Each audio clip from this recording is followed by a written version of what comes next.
قرض خواہ کا انتقال ہو جائے تو قرض کیسے لوٹائیں؟ میں نے کسی شخص سے قرض لیا تھا، اب اس کا انتقال ہو گیا، اس کے اہل و عیال میں صرف اس کے بھائی بہن ہیں اور کوئی نہیں ہے، اب میں وہ قرض کیسے واپس کروں؟ اس کے بھائی کو یا اس کی بہن کو یا اس کی طرف سے صدقہ کر دوں؟ محمد حسین انڈیا سے۔ صدقہ تو بالکل بھی نہیں کر سکتے، اس کے وارثوں کو دینا پڑے گا۔ تو آپ ایسا کریں کہ دیکھ لیں اس کے وارثوں میں کون کون ہیں، علماء سے مسئلہ پوچھ کے کہ جو وارث بنتے ہیں جس کا جتنا حصہ بنتا ہے اس قرض میں سے اس کو اتنے پیسے دے دیں۔ جیسے اس کے بیٹے نہیں ہیں، بیٹیاں بھی نہیں ہیں، بھائی بہن ہیں تو اور والدین بھی ہیں، تو پھر جو بھی شریف حصہ والدین کا بنتا ہے اس قرض میں سے اتنا والدین کو دے دیں، بھائی بہنوں کا جو بنتا ہے بھائی کو اتنا دے دیں، بہن کو اتنا دے دیں۔ اگر والدین بھی نہیں ہے، اولاد بھی نہیں ہے، ایک بھائی ایک بہن ہے تو 2 حصے بھائی کے ہیں، 1 حصہ بہن کا، تو اس طرح سے دے دیا جائے۔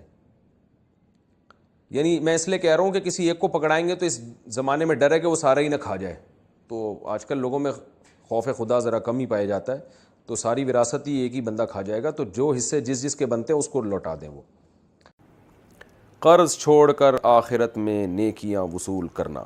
میرے ایک دوست کو میں نے پیسے دیے ہوئے تھے لیکن وہ کافی عرصے سے لوٹا نہیں رہا، کیا میں ایسا کر سکتا ہوں کہ میں اس سے پیسے نہیں مانگوں اور آخرت میں اس کے بجائے اس کی نیکیاں میرے کھاتے میں آ جائیں؟ کیونکہ وہ بہت نیک بندہ ہے اور نماز روزے کا بھی پابند ہے۔ شاداب بلال کشمیر سے۔ عجیب نیک بندہ ہے، پیسے لے کے واپس نہیں کر رہا، تو نیک کہاں سے ہو گیا؟ شاداب بھائی آپ کے یہاں پتہ نہیں نیک کی ڈیفینیشن کیا ہے۔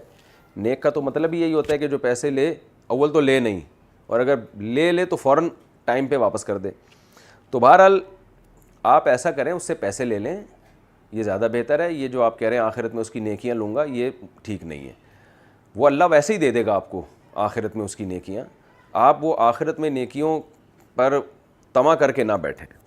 آپ کیا کریں، یا تو اس کو معاف کر دیں، قرآن کہہ رہا ہے وَإِنْ كَانَ ذُو عُسْرَةٍ فَنَظِرَةٌ إِلَىٰ مَيْسَرَةٍ، یا تو معاف کر دیں، اور قرآن کہہ رہا ہے اگر وہ تنگ دست ہے بیچارہ، ادا کرنے کی قدرت نہیں رکھتا تو اس کو مہلت دے دیں۔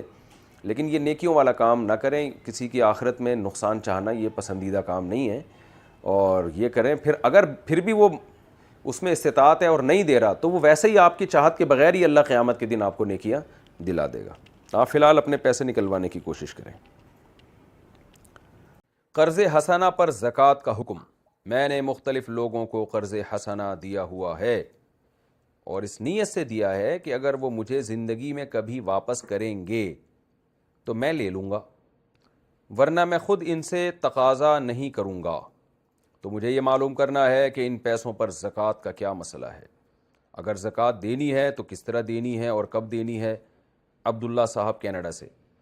چونکہ آپ نے وہ پیسے ہدیہ نہیں دیے، بہرحال ہدیہ تو ہوتا ہے کہ دیں اور پھر واپسی کا مطالبہ نہ ہو، کیونکہ آپ کے ذہن میں یہ کہ واپس دیں گے تو لے لوں گا، تو اس کا مطلب وہ قرض ہی ہے۔